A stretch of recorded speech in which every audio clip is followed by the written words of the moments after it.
Remember your first real paycheck? That moment you looked at the balance and felt for the first time like the world was open. You did the math in your head. If I just made $20,000 more, I'd be set forever. You worked, you climbed, you got the $20,000, then the $50,000. But something strange happened. The safety you were buying kept moving further away.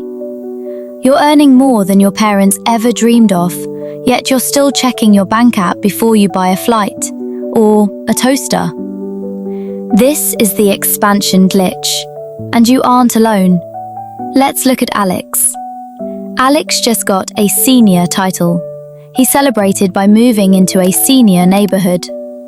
The mortgage is $2,000 more, but his salary covers it, or so he thinks. But the house came with a hidden contract.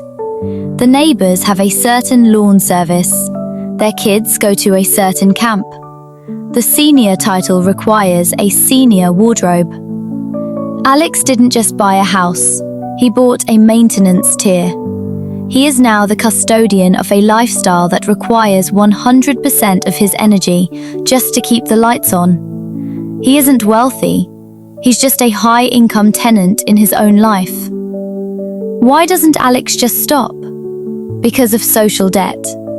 We don't spend money on things, we spend money on belonging. Every dinner, every brand, every yes to a destination wedding is a payment on a social mortgage.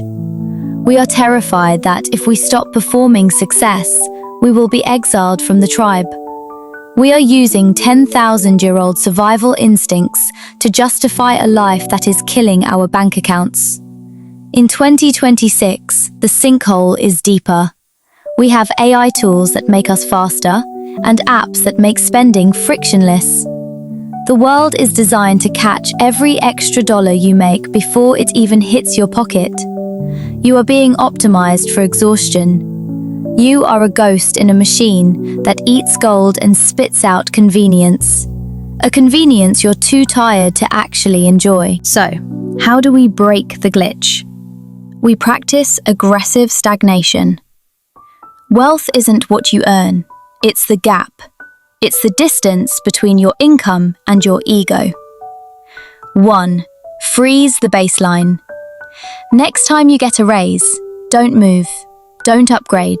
Keep your maintenance tier where it is. 2. Name the performance. Next time you feel the urge to spend, ask, am I buying this for me or for the theatre? 3. Build the floor.